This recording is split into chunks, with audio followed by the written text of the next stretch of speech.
Bienvenidos a otro video de Multinerso, con acá presentes el que les habla, Martín Otaño, y su compañero Mariano Core. Estamos una vez más acá reunidos para hablarles de otro hito del cine. Así como hemos hablado de grandes obras como Temblores, hoy nos toca hablar de una de las franquicias de terror más conocidas y más vapuleadas, más complicadas, Más odiadas, más olvidadas, más veneradas, todo junto. todo junto, sí. Y con más complicaciones legales que ya también vamos a entrar más adelante. Esto es la saga de Viernes 13. Martes 13 para Latinoamérica. Es verdad, Martes 13 martes para 13, Latinoamérica. 13 para Latinoamérica. Posiblemente parte 1 de quién sabe cuántos videos, porque tenemos mucho material para hablar. Hay mucho material, mucha cantidad de películas. Sí, Y sobre todo, de cómo cada uno conoció esta saga. Porque ninguno, ni siquiera por edad, digamos que yo soy más grande, las conocí de la manera de 1, 2 y 3. O sea, sí. ya en su momento las arranqué mezcladas. Sí. Porque el contexto era que si no salía de cine no tenías otra oportunidad, a no ser que se editara, de volver a verla o que la pasen en televisión, y era muy complicado que pasen esas películas en televisión en ese momento. Entonces era lo que se estrenaba en el momento y lo que conseguías en el videoclub. Punto.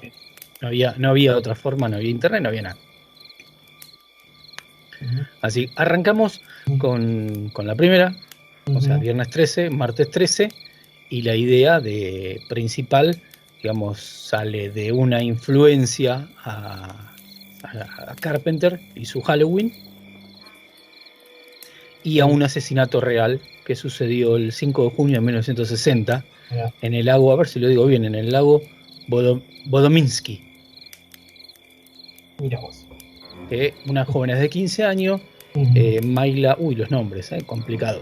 Bueno, unas jóvenes de 15 años y un joven de 18 que fueron acuchillados adentro de una carpa. Bien. En un campamento muy similar. O sea, de ahí esta situación original con la idea de Halloween fue la piedra fundamental para que se cree este personaje icónico de la máscara de hockey, Jason Bourne. Pero que igual esa máscara icónica no va a llegar hasta un par de entregas más raras. Pues eso es lo que tiene particular la saga. Se va armando, medio que es muy un Frankenstein, porque se va armando de a pedazos conforme van pasando las entregas. Sí, se va a los ponchazos, según qué éxito tenía la que se estaba estrenando en ese momento, porque tengamos en cuenta que en los 80, o sea, la moda de hacer películas 3D no viene de ahora, de los últimos años, sino viene de hace mucho tiempo, y en los 80 era cuando una franquicia de terror la pegaba con una primera parte o una segunda parte, generalmente la tercera o la cuarta parte era 3D. Por alguna cuestión, Tiburón 3, 3D, porque coincidía el 3 con el 3D, entonces vamos a hacer la 3D, y Martes 13-3 fue en 3D también, con unos efectos 3D muy de los tres chiflados. O sea, tenés muchas historias de cómo se fue armando todo, al mismo tiempo de otras sagas clásicas como Halloween, como que Carpenter prácticamente hizo todo, digamos, y trabajaron todos prácticamente, viste, remando el dulce de leche. Sí, totalmente, y aparte eso también te demuestra la influencia que tuvo Halloween, porque ahí Halloween es medio como es discutible, porque dependiendo de quién lo diga, es el primer slasher, no, antes había otros. Para mí es medio el primero, pues si bien hubo otras películas similares y eso, me parece que Halloween es la que arranca el subgénero, por así decirlo, propiamente dicho. O sea, como que están todos los elementos ahí metidos. Con ese boom, después de la primera Halloween, hubo un montón de imitaciones buenas y malas a doquier, entre ellas Viernes 13 o Martes 13 parte 1, de la mano de John Cunningham. Sí. Y con lo particular que la primera película, digamos, no aparece Jason, o sea, como asesino. Eso es un pequeño spoiler para todos los que todavía no han visto la primera parte. Este es el momento de bajarse el video, vayan a verla y después vuelven. Pero sí, si siguen acá, es eso la particularidad, la sorpresa que todos nos llevamos la primera vez que arrancás con esta saga. Decís, bueno, voy a ver la primera y de repente es como, no, Jason no está acá. Es otro asesino increíblemente. Y que hace que la película también sea muy importante dentro de, digamos, de sus falencias, digamos, por ser la clase de película que es, digamos, de la primera etapa de Martes 13 termina siendo una de las mejores, inclusive por ese mismo hecho. Sí. Que el asesino es una persona normal, sin poderes, sin nada extraño, no es un zombie, no es nada. Sí.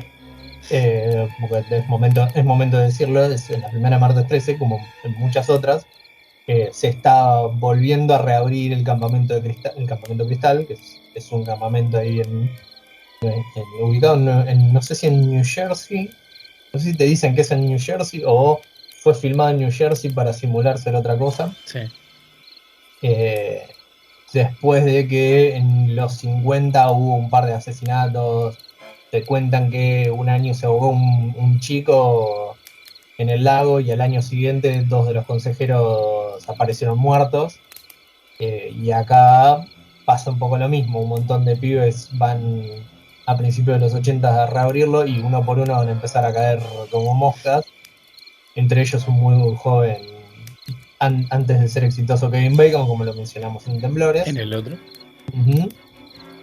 Y promediando el final de la película tenemos la aparición de un personaje que hasta este momento no estuvo en la trama, no tuvo nada que ver, que se presenta como Pamela Voorhees, una conocida del dueño del campamento, que viene casi, se la presenta medio como la caballería que viene a rescatar a la última chica viva de todo este grupo, y en medio de una conversación nos enteramos de que no, Pamela Voorhees es la madre del chico que se ahogó, aparentemente por culpa de negligencia por parte de los consejeros, y por eso Pamela Voorhees empezó a matar a todos los que estaban en el campamento.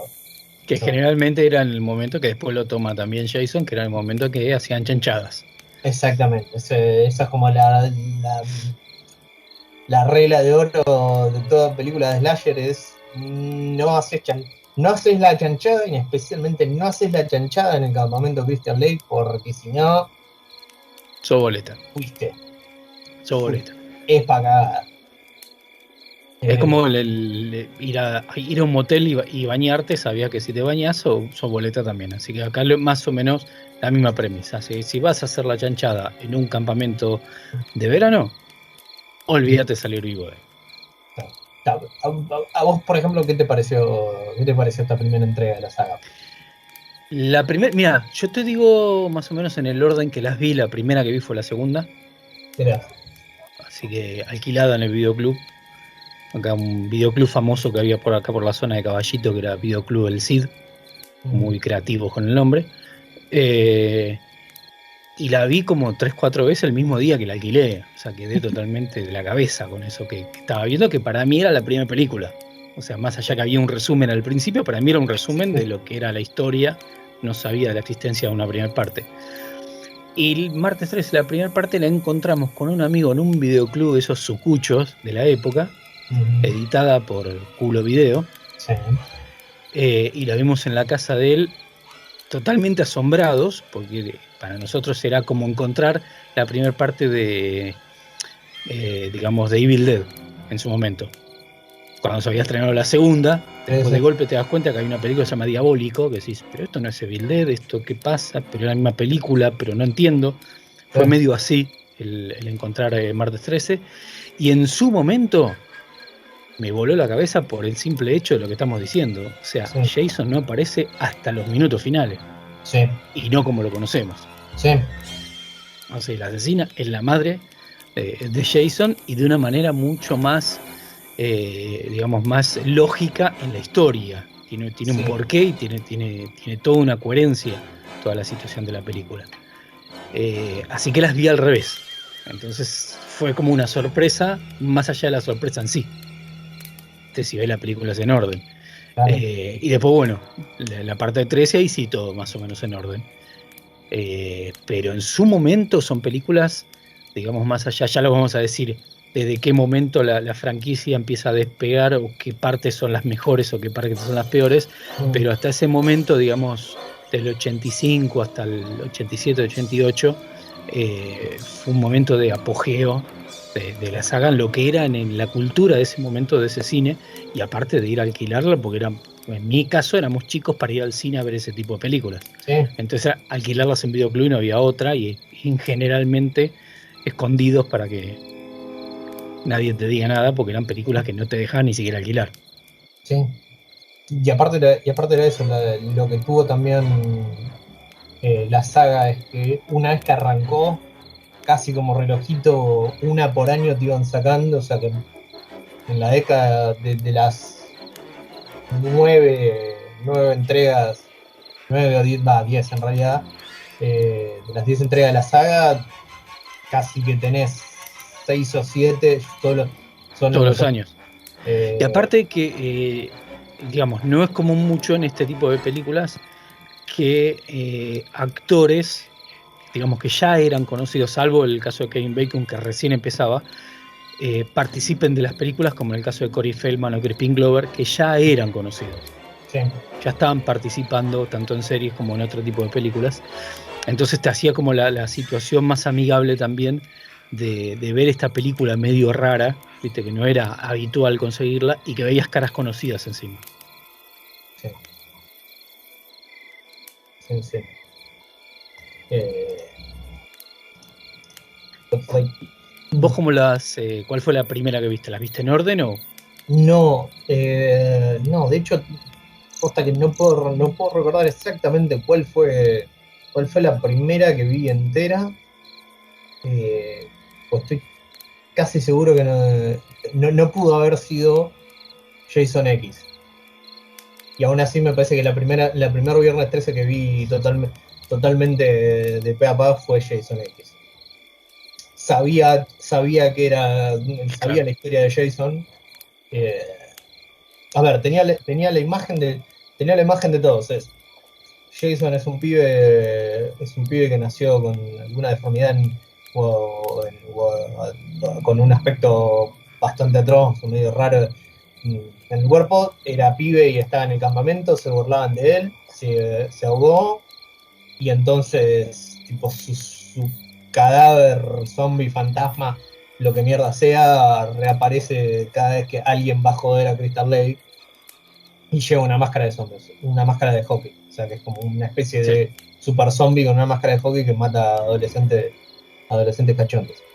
Eh, por eso también es rarísimo, una vez que empecé a ver toda la saga de corrido, no solo es ver que en la uno pasa esto de que el asesino es la madre y que recién ves al final a Jason en esos últimos momentos, que encima tampoco es que aparece el Jason adulto con máscara de hockey, como dijimos.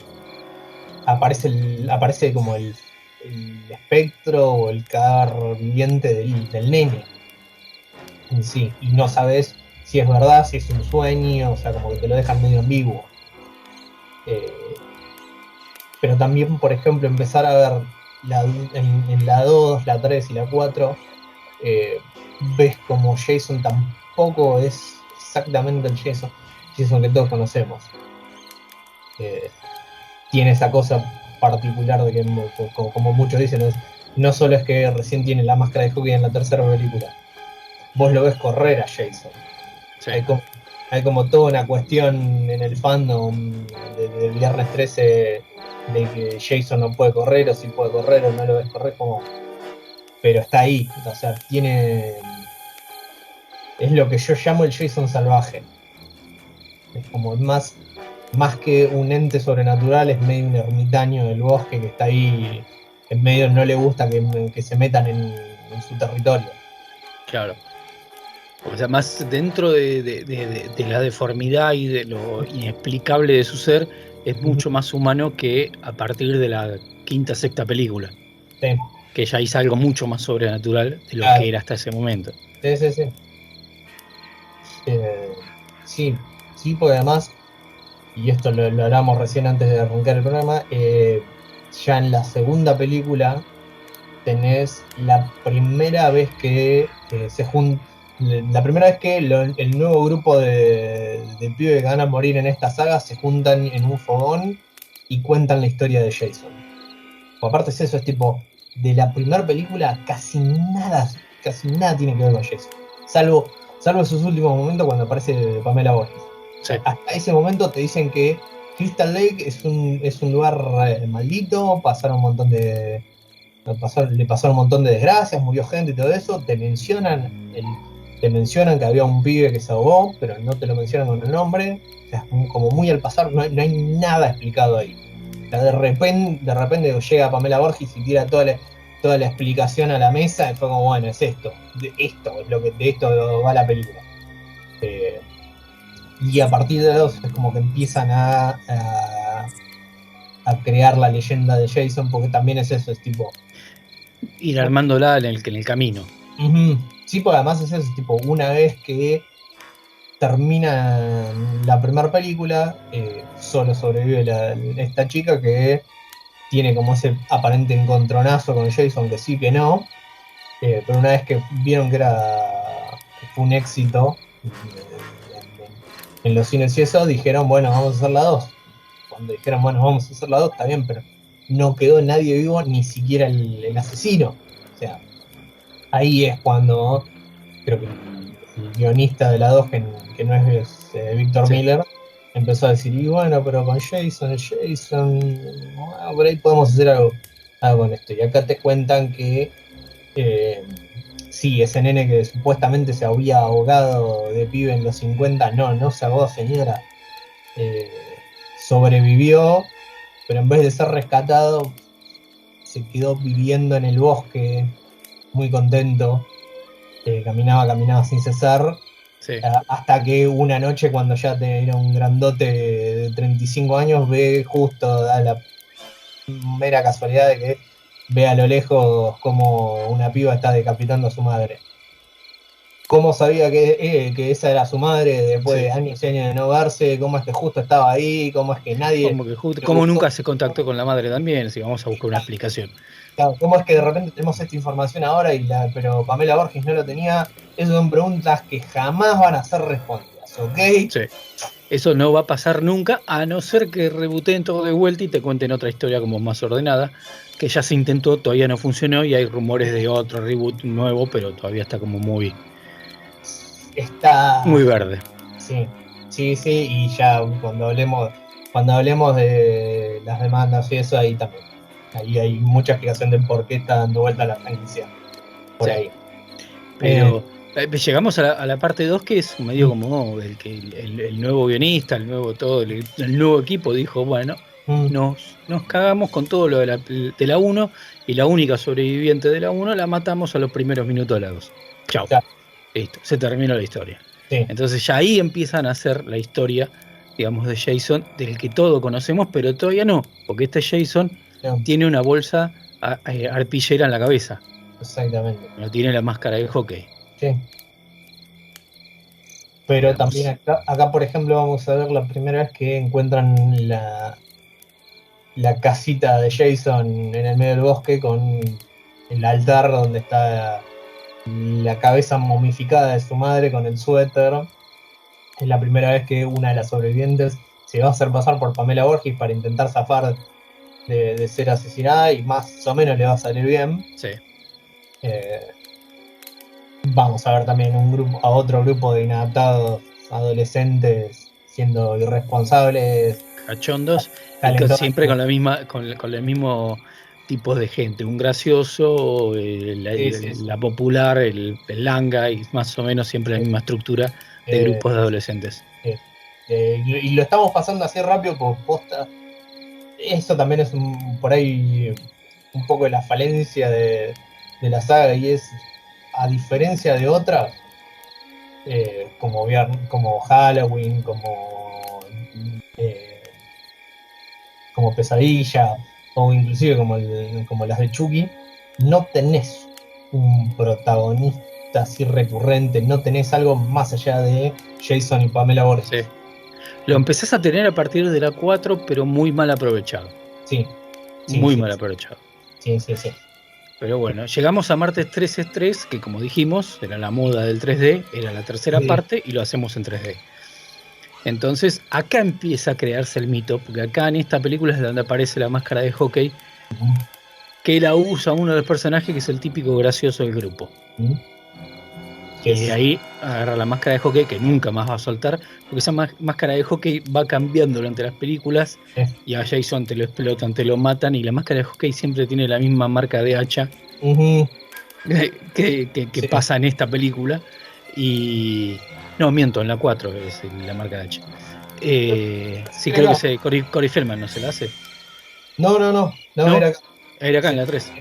Le pegan un hachazo al Sí, tenés razón, es en la 3. Corey Feldman le da con una guadaña. Claro. Con una. Bueno, me sale un machete. Sí. Entonces, y vuelve siempre esa máscara de hockey con esa misma marca. O sea, ahí empieza a ser como más sobrenatural todo y más inentendible. Cambios de caras de Jason, película a película. Entonces no tenés siempre la misma deformidad en la cara de Jason. Entonces acá es donde se empieza a armar medio el bardo. Sí. De qué lógica seguir de película a película. Creo que el único intento que hay de una historia más o menos lineal empieza a partir de la 4 hasta la 6.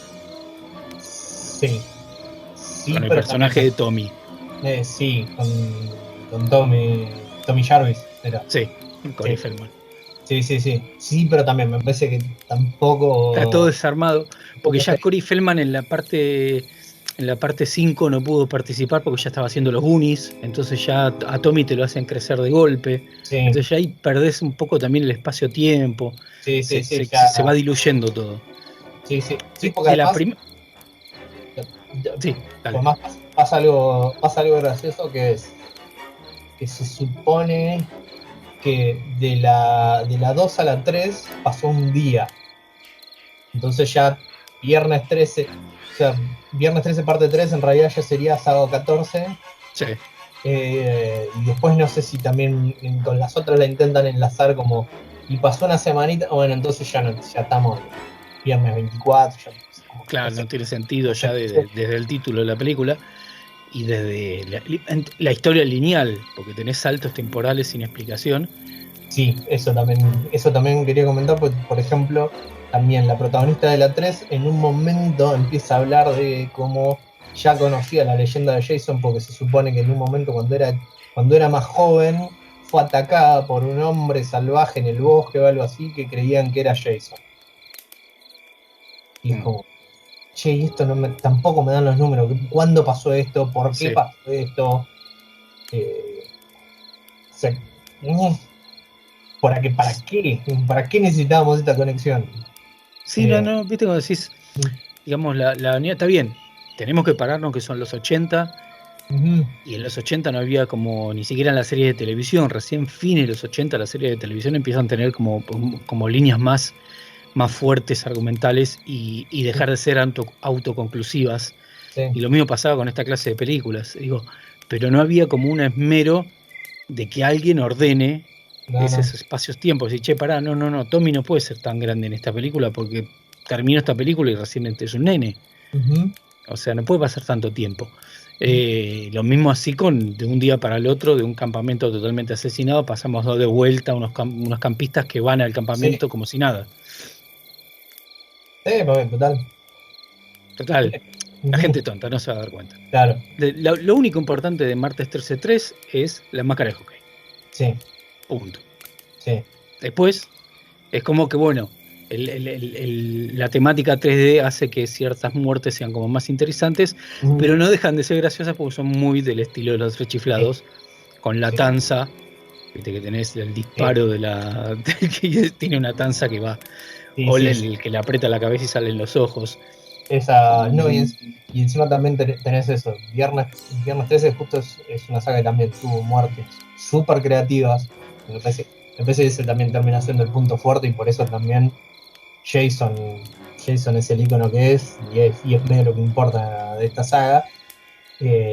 Pero también históricamente un montón de muertes fueron censuradas, censuradas por la asociación. Sí, que muchas las dejaron fuera de cámara. Sí, hubo muchas que quedaron, que por ahí una vez que salió el home video, las ediciones en DVD y todo eso, se rescataron algo de ese material, pero como que tampoco estaba... No están completas. Claro. Sigue habiendo faltantes. Y bueno, llegamos a martes 13-4, que acá es donde empieza a trazarse una línea de una historia que ojalá lo hubieran hecho, como la hubieran seguido mejor, para que tome más protagonismo, que es el caso de Tommy. Sí. Que el caso que lo interpreta en la parte 4 lo interpreta Corey Feldman. Digamos, que es el que se va a enfrentar a Jason. Sí. Digamos, y es que también se sospechaba que iba a ser el próximo Jason. Sí, porque la película termina de una manera y después, como común de esta saga, la otra empieza totalmente distinto y se olvida lo que generó la película anterior. Bien. Pero y en este caso sí, también tenemos la participación de Crispin Glover y su baile. Sí. Uf. O sea, Ray Short McFly. Sí, sí. Sí. Tipo, aparte, esta también es un poco la que rompe con eso. Me parece que es una de las primeras que empieza a tener personajes un poco queribles o memorables, a diferencia de los adolescentes genéricos que tenés que matar, que por eso tipo no te acordás de ninguno porque son todos más o menos iguales, todos son tan arquetípicos o estereotipados que se te mezclan entre una película y la otra.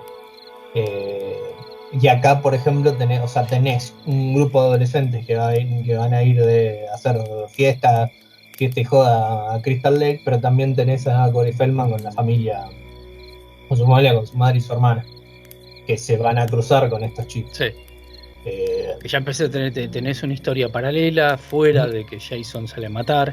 Entonces ya tenés otra historia y también la evolución de ese personaje, que encima en la parte 5 ya empieza también a generarse como fue la parte 1.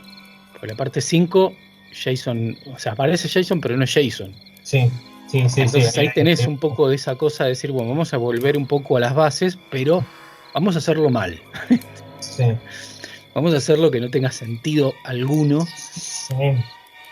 Para después volver en la 6 con lo mismo que habías hecho en la 4, ¿viste? Pero también ya rompiste algo. Sí, pero la 6 para mí es cuando se termina de armar el Frankenstein y acá es en donde tenemos todo armado. Me parece que esa entrega es una de mis favoritas porque es como más divertida, es la que más muertes tiene, pues. Claro, que ahí empieza a generarse otra cosa, que es más o menos cuando armamos el programa, dijimos, bueno, ¿hasta qué película hablamos? Bueno, hasta la 5, porque es una etapa, y a partir de la 6 ya es otro Jason, otra etapa, y ya pasa a ser como el Freddy Krueger de comedia. El más conocido. El más conocido, porque el que tiene uno fresco en la cabeza es el Freddy Krueger cómico, no el asesino que da miedo. Claro. Bueno, y acá más o menos pasa lo mismo, ya pasa a ser un Jason no gracioso, porque no es gracioso, pero sí es una cosa muy sobrenatural que ya es exagerada. Entonces ya ahí empieza a correr todo ese mito de martes 13 que todo el mundo conoce sin ver ninguna película. Sí, yo creo que eso es. La primera película cuando todos pensamos en martes 13, nos imaginamos una película como la parte 6. Sí. Y la parte 5 vuelve a aparecer el personaje de Corey Feldman. Y como habíamos dicho, Corey Feldman no lo puede protagonizar porque ya estaba filmando los Goonies. Entonces no puede estar en este set. Entonces, ¿qué hicieron? Como no podían conseguir a Corey Feldman, contrataron a otro actor, lo hicieron crecer y a la mierda. Nos olvidamos del espacio-tiempo. Te dicen que Tommy Jarvis desde pibe que está teniendo sueños o quedó traumatizado por su encuentro con Jason. Claro, perdón.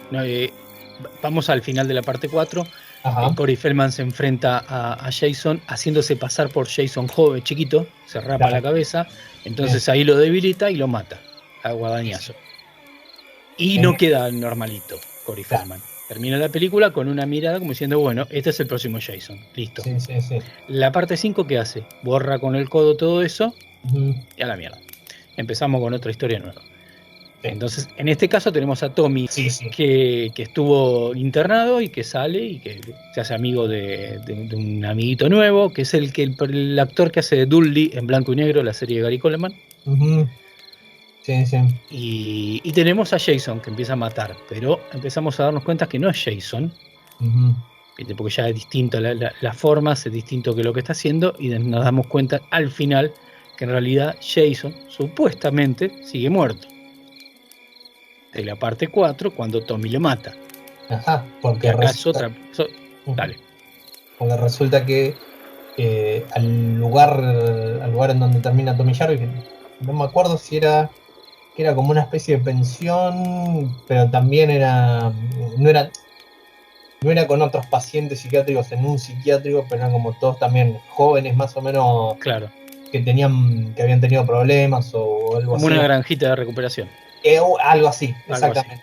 Termina en una cosa así que al principio los ves a todos los chicos de esta granjita medio interactuando en el patio, jodiendo, y justo resaltan dos personajes. Uno es un gordito que intentando ayudar mancha una sábana que acababan de limpiar, porque el tipo va con un chocolate ofreciéndole a todos a ver quién quiere, por levantar una sábana las mancha de nuevo, y un tipo que estaba, me parece, bastante tocadiscos, entonces necesitaba un poco más de terapia, que justo lo ves cortando madera con un hacha.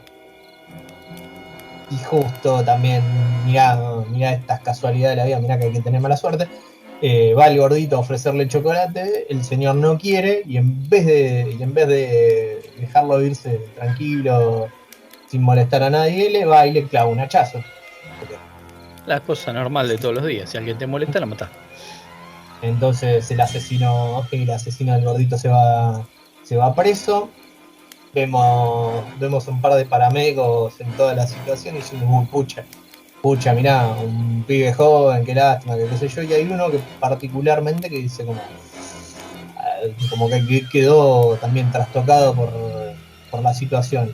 Y llegando al final de la película, cuando también la heroína y Tommy Jarvis logran frenar a Jason, descubrimos que este Jason en realidad es un falso Jason, y es ese paramédico del principio, que resulta ser el padre del pibe asesinado, que también, señor, si nene tenía esa particularidad de eso, ¿qué hacía usted dejándolo solo así en una granja sin ninguna ayuda? Como también es lo mismo, por eso digo, volvimos a la película número 1 sin gracia. Sí, totalmente forzado. Y sin sentido, y aparte no respetando las líneas temporales, y hubiera estado genial seguir la historia con por lo menos una película más con Corey Feldman, digamos, llevándola a los problemas que le habían quedado a Tommy en ese momento, y hasta poder tener un Jason asesino joven también, chico. No hubiera estado mal.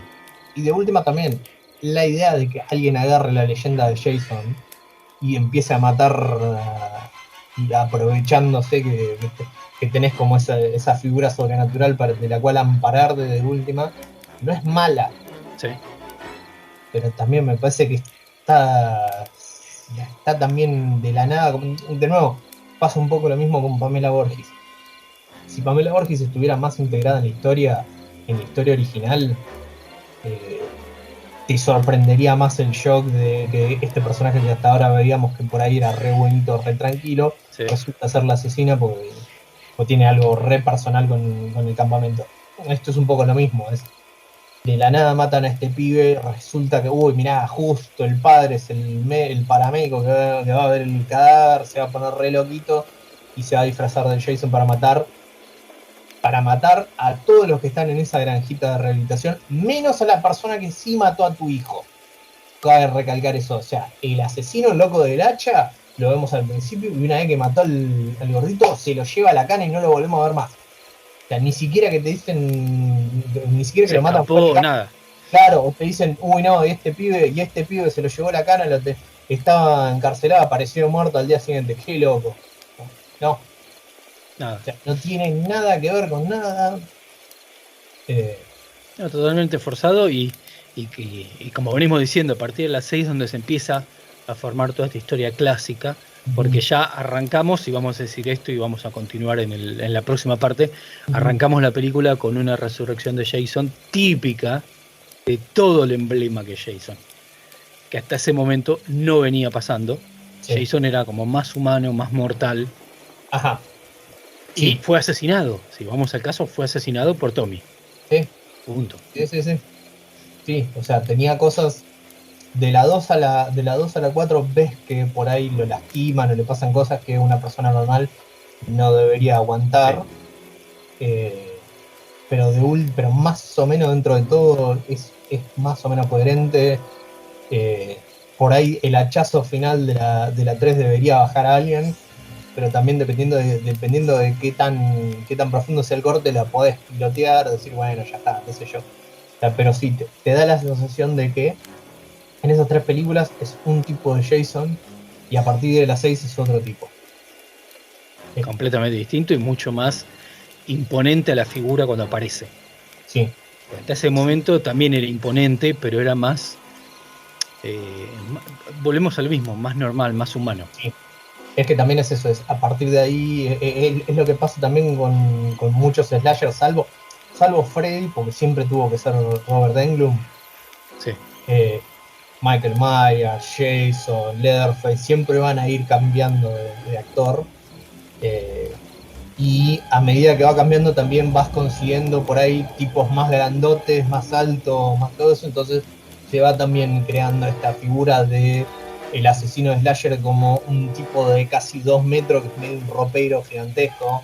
Entonces, o además es eso también, supongo yo que empiezan todos a intentar justificar el, bueno, pero mirá, si agarra a una persona y la revolea contra una ventana, tiene que ser bastante grandote o bastante fuerte como para hacer una cosa así. No importa si es un zombie revivido por la ira o una señora que quiere vengarse por la muerte de su hijo. Sí. Pero bueno, acá tenemos, digamos, la coincidencia que de los que mencionaste a ninguno se le ve la cara realmente, entonces podés reemplazar los actores. Y Robert Englund, digamos, el personaje de Freddy era Robert Englund. Sí, no. Es lo que pasó con la remake. Al no tener a Robert Englund, es como que algo faltaba, algo más allá de la historia o el planteamiento nuevo de Pesadilla. Y es que justo esa Pesadilla, creo que de esa tanda de remake debe ser la más floja de todas. Pues también me parece que intentaron hacer exactamente la misma película, pero le quisieron dar como por ahí un tono más realista, no sé si más oscuro o qué, que también entiendo perfectamente que si estás haciendo un reboot y estás trayendo al nuevo Freddy Krueger, no debería ser una copia exacta del de Robert. Exacto. Pero me parece que no sé, no funciona. Claro, aparte contar algo que, y ahora nos metemos un toquecito con las series, tanto de Martes 13 como la de Freddy, digamos que en el caso de cuando los padres matan a Freddy, está contado en la serie. Entonces ya tenés el inicio. Sí. Entonces volver a contar lo mismo, desde una cosa, tratando de hacer lo mismo, con otro actor, no, hace otra cosa.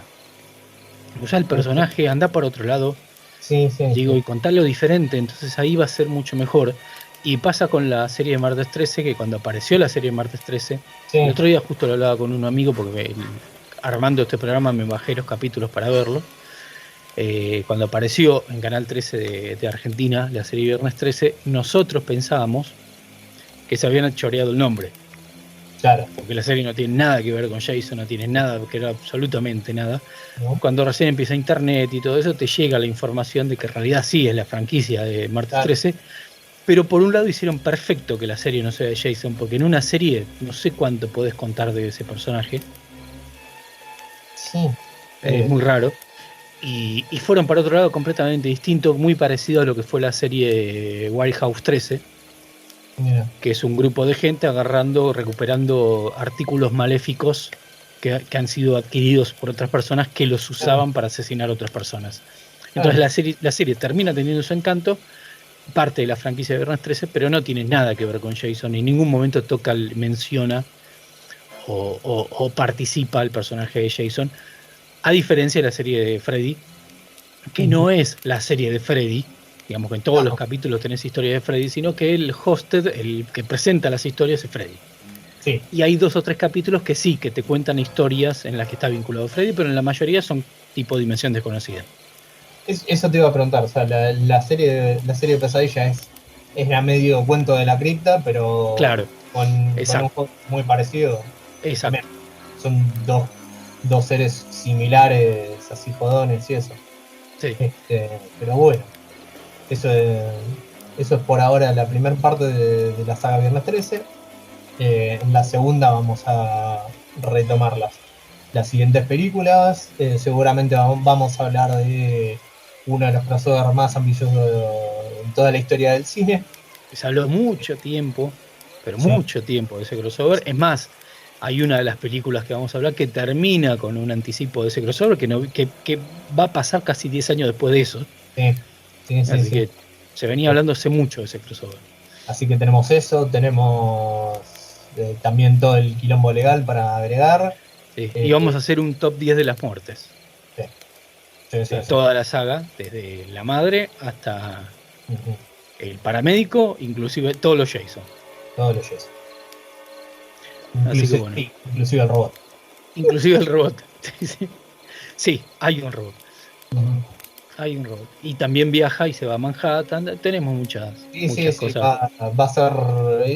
Es un muchacho que ha hecho de todo. Sí. Porque ya en la 2 se va del campamento Cristal, que se va al departamento de la sobreviviente de la 1, que la mata en su casa. O sea, no en el campamento Cristal. Claro, pues eso. Jason es una criatura muy territorial. Hasta que de repente dice, bueno, sí, me tomo el bondi para buscar a esta flaca porque me jodió. Mató a mi vieja, esto ya es personal. Sí. O sea, voy y vuelvo. Me saco la sube, paro el 60 y a la mierda. Ya está. ¿Quién me va a reconocer? Nadie. Así que eso es por hoy. Bueno, hasta acá llegamos con las primeras 5 películas de Martes 13, la saga emblemática de terror, digamos, de la década del 80, junto a Halloween, junto a Freddy, pero digamos, todo ese Dream Team de personajes de terror muy similar a la década dorada de Universal con Frankenstein y el Hombre Lobo, que empezaban a tener películas entrelazadas también, pero digamos de otro estilo y completamente distintos. Así que bueno, mi nombre es Mariano Core, @mcore71, y por favor pongan en los comentarios, más allá de darle me gusta, suscribirse al canal, que todo es gratis, nadie le va a cobrar nada, sino también decir en qué orden vieron la saga, cuál fue su primera película, de qué manera vieron su primera película. Digamos, en canales de cable, en VHS, en DVD, puede ser en streaming, ya, a esta altura. Pero siempre esas historias son muy, muy bien recibidas. Y más de cuando es algo muy prehistórico, de que son películas que te aparecían de la nada porque no estaban en el alquiler común de un videoclub. Así que bueno, repito, mi nombre es Mariano Core, @mcore71. Y yo soy Martín Otaño, @soymartin. Y tienen todo el canal de Multiverso para suscribirse, para revisar tanto los videos que ya hemos hecho con el señor acá, hablando de todo un poco, de Tremors y de Superman 78, y también tienen todos los otros videos que hemos hecho, tanto sobre música, sobre series, todo lo que fue la cobertura de la serie de Luis Miguel por parte de las chicas, de Dani Pagliase y Marisa Cariolo, que también estamos viendo cuando la sumamos a uno de estos videos delirantes. Sí. Y todos nuestros vivos que también están guardados. Está todo ahí. Así que nos vemos la próxima vez. y que no va a ser la semana que viene. Ahí estamos ya preparando de la sexta película hasta las contribuciones y reboots. Todo junto. Metemos todo lo que falta. Así que bueno, nos vemos en la próxima. Pero... Chao.